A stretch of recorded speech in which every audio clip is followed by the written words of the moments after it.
Alors, bonjour à tous nos amis depuis à travers tout le monde dans son entièreté, hein, parce que notre vidéo sont suivies un peu partout maintenant. Et on a été contacté même au Sénégal, au Mali, au Burkina. D'autres nous contactent déjà en commentaire pour nous dire qu'ils nous suivent de près. C'est déjà intéressant. Donc on dit merci à toute cette communauté qui a fait se bâtir à travers notre chaîne de motivation et d'entrepreneuriat, de développement personnel, d'éducation financière, et aussi nous parlons de la crypto-monnaie. Alors, il est très important de parler aujourd'hui de ce thème-là parce que en tant qu'entrepreneur, il faut être ouvert sur son monde et comprendre son monde. Merci alors mes amis, merci encore à l'équipe de production qui permet toujours de ne pas être assoiffé, de ne pas être dépourvu de tout ce qui est comme connaissance du 21e siècle. Merci beaucoup chers amis, merci pour le combat que nous menons ensemble et je pense que c'est ça, l'Afrique en a besoin. Et aujourd'hui nous allons parler d'un autre thème. Notre thème d'aujourd'hui, c'est de parler de la rencontre avec deux amis. Oui, la rencontre avec deux amis. En tant qu'entrepreneur, cette rencontre m'a beaucoup instruit. Je parle des années 2016, 2017 à 2015, 2015, 2016, 2017. Voilà, j'ai fait une rencontre qui a été une rencontre productive où on m'a ouvert les yeux sur la réalité et du potentiel de mon pays et de mon continent. Et la première rencontre s'est faite avec un ami japonais. L'ami japonais m'a dit que oui, mon ami, nous sommes des amis.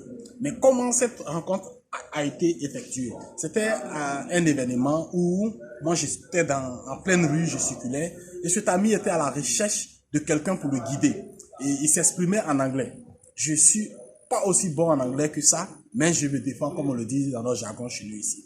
Et l'ami essayait de demander par là et là à des gens qui pouvaient l'aider. Mais les gens disaient, oh, je comprends pas anglais, je comprends pas anglais. J'étais là, je dis, mais pourquoi ne pas me jeter à l'eau et peut-être répondre aux besoins de ce monsieur qui se cherchait. Et là, je me suis approché, il lui a dit, good morning, comme on le dit toujours à la, what is the problem? Et puis il m'a dit non, que lui cherchait un endroit pour dormir et autres, patati patala. Et qu'est-ce qui m'a servi en son temps? Voilà pourquoi il faut être quand même mince dans l'esprit, comme on le dit, mais c'est quoi? C'est quelque chose, il faut vite improviser. J'avais mon téléphone, quand il dit un mot que je ne comprenais pas, j'essayais de tout de suite voir sur Google ce que ça voulait dire, et puis Google me donnait la traduction, et à partir de là, je me référais, et les peu de mots que j'avais, j'échangeais. Alors, pourquoi je prends l'image de cet ami-là, et pourquoi est-ce qu'il m'a servi en tant qu'entrepreneur de comprendre le potentiel de mon pays et de mon continent? Cet ami, il est japonais, il a étudié la médecine au Japon, et il vient en Afrique pour étudier, pour faire des recherches, pas étudier cette fois-ci, mais étudier aussi la pharmacopée africaine. Il a fait des recherches et il disait que dans ses recherches, on échangeait à tout moment. Beaucoup m'ont vu avec cet ami-là dans les années 2017, 2016, voilà. Il a dit, lors de ses recherches, il fallait faire des recherches sur la pharmacopée africaine et la valeur que cette médecine représentait dans le monde. J'ai dit quoi? Un Japonais qui quitte le Japon pour venir faire des recherches sur la pharmacopée africaine. Alors, ce qui veut dire que cette médecine-là, même si on ne dit pas, a une valeur, a de l'importance. Mais en tant qu'Africains, qu'est-ce que nous faisons généralement? Nous ne voyons pas l'importance de ce que nous avons chez nous. C'est un petit mot-là. Le fait qu'il a dit qu'il est venu en Afrique pour faire des recherches sur notre médecine, sur nos manières de soigner les gens, moi, ça m'a épaté. Tout de suite, en tant qu'Africain, j'ai dit, mais attention, il faudrait que nous prenions conscience que nous avons de la valeur chez nous, que nous avons du potentiel chez nous, que la richesse est chez nous-mêmes d'ailleurs. Et cet ami, on a échangé, et nous sommes restés en contact sur les réseaux sociaux, à travers même Facebook.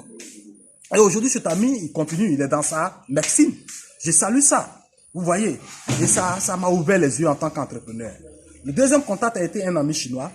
Cet ami, un jour, nous avons échangé et puis j'ai dit, mais il faudrait que je rentre en compte, et je rentre dans les comptes et que j'ai de l'argent pour qu'un jour je puisse faire un déplacement en Europe pour développer mes affaires. Et cet ami me dit, mais man, vous êtes dans un continent où les gens se ruent pour venir. Vous êtes dans un continent à plein d'avantages. Un continent où la concurrence n'est pas aussi rude.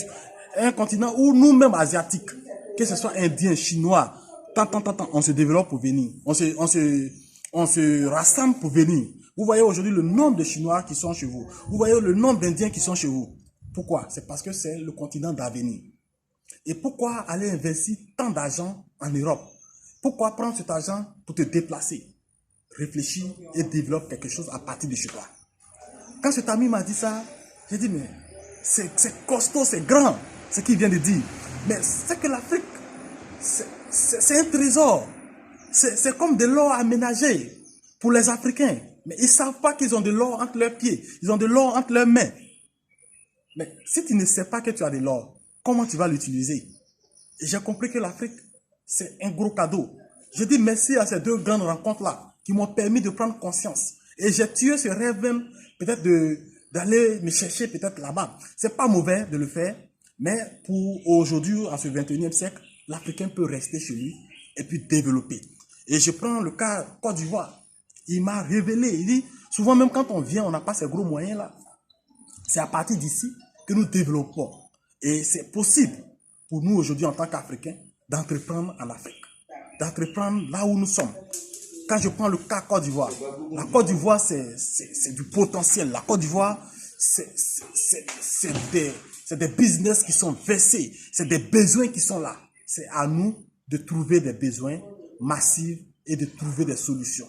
Et je pense que ces deux contacts-là m'ont révélé que au lieu de dépenser énormément pour aller peut-être à l'Hexagone, aller peut-être prendre la voie du bateau, prendre la voie de ceci, on peut entreprendre chez nous et réussir.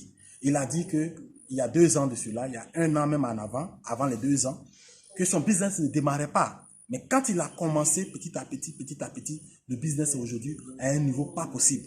Et il m'encourage à investir à partir de chez moi. Il m'encourage à garder cet enthousiasme-là et de prendre quelque chose de naturel de chez moi et faire. Au fur et à mesure, je vais gagner. Donc, vraiment, merci parce que ce contact-là m'a été utile. Je pense qu'on a besoin de ça. On a besoin de ça. On a besoin de ça en tant qu'Africain. On a besoin de ça en tant qu'Ivoirien, de comprendre que nous avons quelque chose entre nos mains qui est le trésor que notre pays, notre continent nous a donné.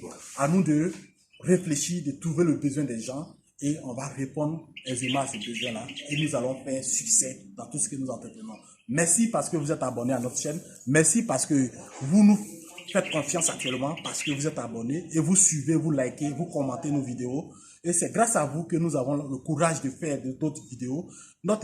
L'équipe et moi, nous disons merci. Abonnez-vous, partagez. Je pense que le meilleur reste à venir. C'est ensemble que nous allons faire ce succès-là. C'est ensemble que l'Afrique va être au Conseil des Nations. C'est ensemble et que les enfants de l'Afrique vont relever le défi. L'entrepreneuriat, c'est l'une des solutions pour l'Afrique d'aujourd'hui et de demain. Merci beaucoup les gars.